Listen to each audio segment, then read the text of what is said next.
Hi, I'm Angie Grainger. I'm a CPA, PFS, and certified financial planner. Welcome to the Angie.CPA Show.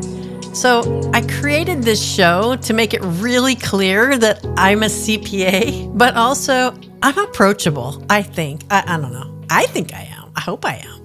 But anyway, I wanted to be casual because just like you, I'm an entrepreneur. I'm a successful business owner. And, I want to have a private conversation with you and really help to get relevant information out to help you with your finances and help you get order and direction and save taxes and all that great stuff. And today I want to talk about an exit strategy. So before I get into it, download our free quick guide, which will have a little more depth on the topic and some more data that you can read and download. And if you have any questions, feel free to book a consult with me. I'm happy to just meet you and talk you through anything that's going on in your life, answer any questions. So let's talk about this idea of exit strategy. Now, first off, before I get into it, I just want to tell you how I got into personal finances. So like I said, I'm a personal financial specialist and a certified financial planner, and I have a master's degree in tax and financial planning. And who would do all that crazy studying and testing and examining and all that kind of stuff? It came down to this for me. Early in my career, I was a CPA and I was working on my master's in tax and all of that, but I was really enjoying working with the consultants, helping business owners find exit strategies from their business. And the most fascinating thing for me was spending years helping come up with a management transition plan, a succession plan, getting the structure in place, figuring out the costs, figuring out the cash flow, all of that. And then the owner didn't actually want to leave. I was like, why? Like, we've been working all this time toward this. What is causing this hesitation? And it wasn't just one business, it was other businesses. Like, they just couldn't pull the trigger. And I was so curious about that. And then I discovered why. I met them together as a couple. I met the husband and wife as a couple. And all of a sudden, all of the uncertainties came out about having a conversation about money, about what happens if they lose their income source. Do they have enough? Are they overspending? How would he bring up a topic of overspending? He's been providing for his wife all this time, and now he has to maybe say she's overspending. Like, that would be horrible, right? And now this is one example, but that's my point. The inability to have real honest conversations about money was much, much harder than talking to the business management team about their finances at work.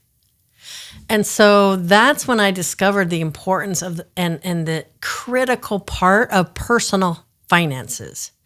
And the personal finances includes that financial planning and talking about spending and giving assets and, inequalities of kids or step kids and all of these harder conversations to have.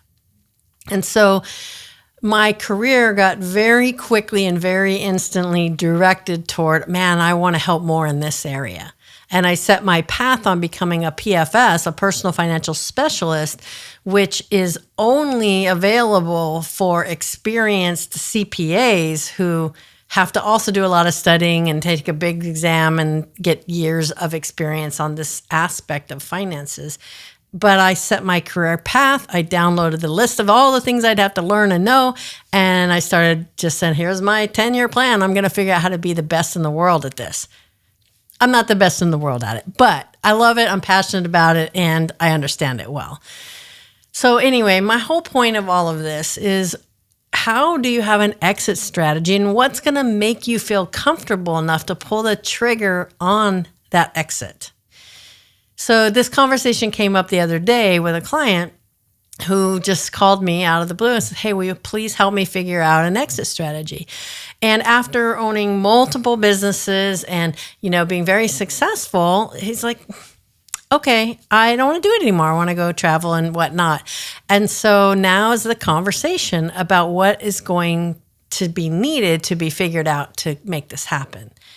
And one of the important parts that I just really want to focus on now, because an exit strategy could be exiting from all your businesses, or maybe it's just one business. Maybe it's just exiting from your software development company or your veterinarian practice, and now you want to do more real estate, right? That's an exit strategy too. Or if you want to give it to your kids, that's another exit strategy. And one of the main common things here that needs to be sorted out is how much is your business worth? Because that's what causes the uncertainty behind all of it is, if I sell it, is that going to provide me enough to do the other things I want to? Am I getting the right price for it? Am I being too generous if I'm selling it to my employees or a family member or something? Or am I just way off my rocker with this? And so business valuation is a critical element, whether that is in your estate planning or in a sale or gifting or in transferring. And I think the main things to just look for in that is, what are the key elements that make your business valuable to a buyer or to even gifting or succeeding to the next generation?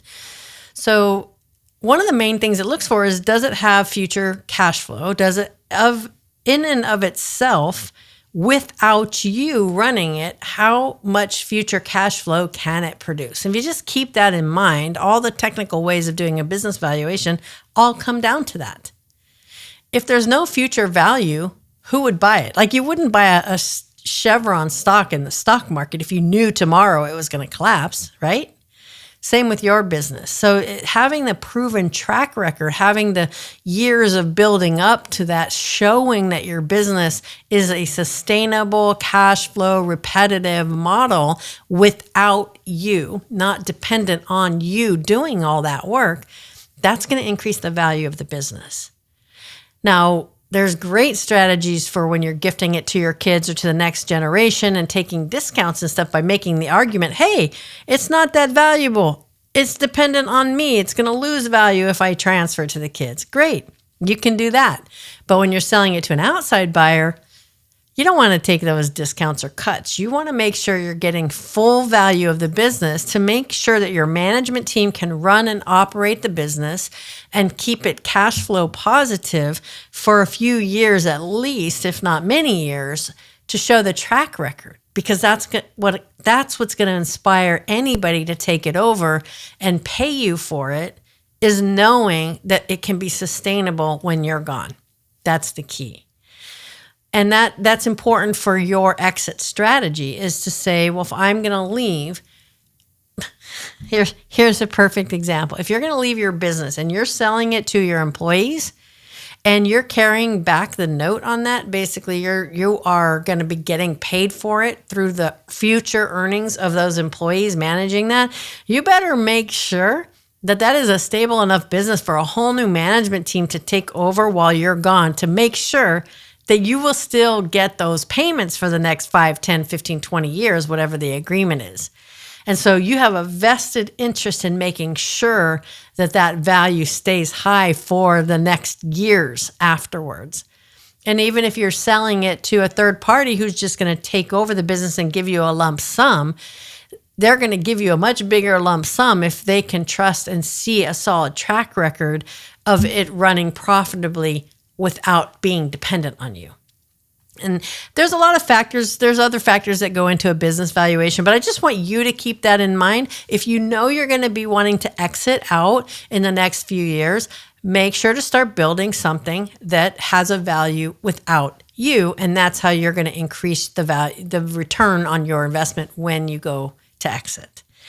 That's all I want to say for now. I could talk about it forever and ever, I'm sure. I love to help business owners figure these problems out and get on with their goals in their life. So if you have any questions, feel free to book a consult with me. I'm happy to talk to you, answer your questions, and see if setting up a structure of a fractional family office would be helpful for you to answer all these questions. What happens after you exit? Are you going to be okay? How does that affect other things? There's always a person behind all these businesses, and that person is who we focus on and who we care about. So download our quick guide, get a little more information about it, book a consult, and please don't forget to subscribe and turn on your notifications so you get notified when we release new videos. Check out our Money Found stories and our website, and leave us comments and share your stories. We're here for you. We're on the journey with you, and we want to help you get good content that's useful. That's all I've got for now. I'll see you on the next show.